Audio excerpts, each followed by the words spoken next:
Good morning to all of you.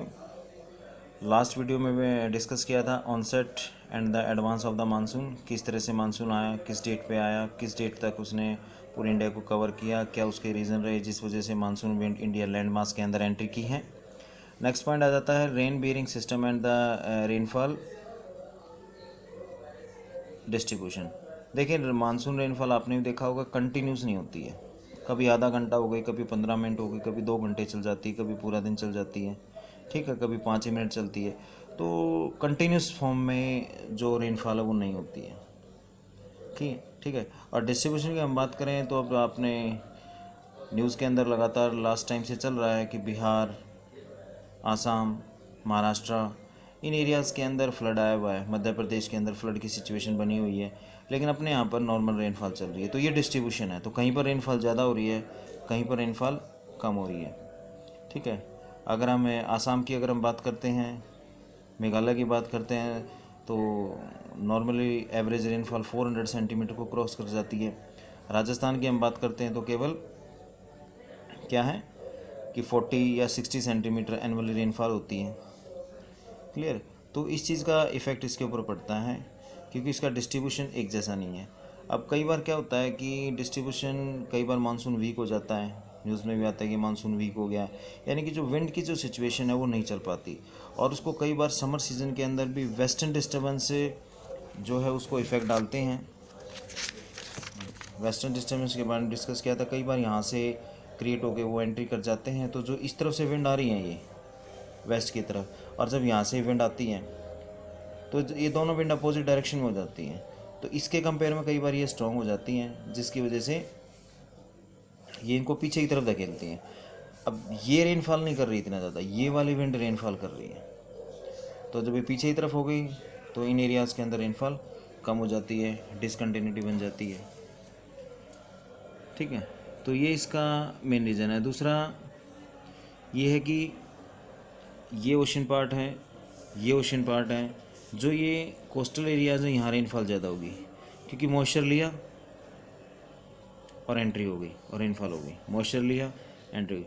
लेकिन northern states तक पहुँचते पहुँचते विंड को काफ़ी डिस्टेंस कवर करना पड़ता है लैंड का, तो उसमें मॉइस्चर की कमी हो जाती है, और मॉइस्चर कम होने के कारण कई बार इन एरियाज़ के अंदर रेनफॉल बहुत कम होती है। नॉर्मली वैसे देखा कंपेयर टू इन स्टेट के महाराष्ट्र, बिहार, छत्तीसगढ़, आसाम के कंपैरिजन में यहाँ पे कम होती है। अब बिहार के अंदर रेनफॉल ज़्यादा होने का सबसे बड़ा रीज़न ये होगा कि यहाँ जो विंड है डायरेक्ट यहाँ हिमालय को हिट करती है, ठीक है। ये देखो बिहार की जो बाउंड्री नेपाल से टच है और नेपाल से आपका हिल एरिया स्टार्ट हो जाता है, तो डायरेक्ट इसको टच करती है, इसलिए इस एरिया में रेनफॉल हो जाती है, ठीक है। और नेपाल के अंदर भी रेनफॉल होती है, तो उसके कारण भी रिवर्स हमारी मेनली हिमालय से ही आ रही हैं, तो जो एंट्री करती हैं तो उसके कारण भी यहाँ पर कई बार फ्लड आ जाता है। तो डिस्ट्रीब्यूशन क्या है जो रेन का, मानसून का, वो अनइवन है, कहीं पर ज़्यादा है कहीं पर कम है। नेक्स्ट पॉइंट आ जाता है ब्रेक इन मानसून। अब ब्रेक इन मानसून देखो, ब्रेक हो गया यानी कि जैसे आज रेनफॉल हो गई है, फिर 1 वीक अगर निकल जाता है किसी एरिया के अंदर, रेनफॉल ना हो, 1 वीक से ज़्यादा हो जाए, 6 to 7 डेज से ज़्यादा हो जाए, तो मीन्स उसको हम कहने लग जाते हैं फिर ब्रेक इन मानसून, यानी कि मानसून विंड्स वीक हो चुकी हैं, उनके अंदर मॉइस्चर की कमी है, ठीक है, वो कंडीशन नहीं बन पा रही, जिसके कारण रेनफॉल होती है। और रेनफॉल होने के लिए देखो, एक तो 100% ह्यूमिडिटी होनी चाहिए, क्लियर। और दूसरी चीज़ है 100% ह्यूमिडिटी के साथ है उस पर्टिकुलर प्लेस का जो टेम्परेचर है वो 0 डिग्री पहुंच जाना चाहिए, क्लियर। अब 0 डिग्री पहुंचने के बाद ही किसी पर्टिकुलर प्लेस के अंदर आपकी रेनफॉल होगी। तो दो चीज़ें, 100% ह्यूमिडिटी और 0 डिग्री सेल्सियस टेम्परेचर होना चाहिए। कई बार आपने देखा कि नॉर्मली इस चीज़ को अभी तक फील नहीं किया तो आगे फील करना कि बारिश से पहले मौसम ठंडा होगा, ठंडी हवा चलेगी, ठीक है। अगर ऐसी कंडीशन नहीं है, गर्मी बहुत ज़्यादा है और ऊपर क्लाउड्स आए हुए हैं, तो रेनफॉल नहीं होगी। मौसम पहले ठंडा होगा, कूलनेस आएगी, हमारे यहाँ कूलनेस आई, लेकिन जो अपर जहाँ पर क्लाउड्स विंड, जहाँ पर मानसून विंड चल रही हैं, हमारे यहाँ पर तक उसका इफ़ेक्ट होता है, वहाँ उस पर्टिकुलर एयर का टेम्परेचर डाउन होगा तो उसका इफ़ेक्ट हमारे तक पहुँचेगा। और टेम्परेचर को कंट्रोल करने का सबसे बड़ा क्या है, पहले ही बताया आपको, विंड। किसी भी एरिया के टेम्परेचर को कंट्रोल कौन करती हैं, विंड करती हैं। नेक्स्ट है इसका the retreat of the monsoon. Retreat मतलब मानसून का वापस लौटना। फर्स्ट मैप में आप में इसमें बताया था कि 1 जून को स्टार्ट हो जाता है, 15 जुलाई तक इसका एंड हो जाता है। अब ये नेक्स्ट मैप है इसका विड्रॉल ऑफ द मानसून या रिट्रीटिंग ऑफ द मानसून।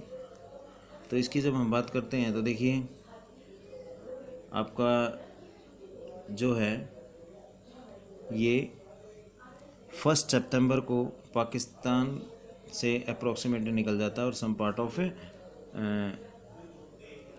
आपका राजस्थान, और उसके बाद ये 15 सितंबर तक लगभग वेस्टर्न हरियाणा, हाफ हरियाणा से निकल जाता है, इस तरह से वापस लौटता है। अब विंड की डायरेक्शन ईस्ट की तरफ हो गई। क्यों हुई ईस्ट की तरफ? मेन पार्ट आप इस बात को दोबारा समझिए। अभी यहाँ जब ऑनसेट आया था तो प्रेशर लो था, टेम्परेचर हाई था।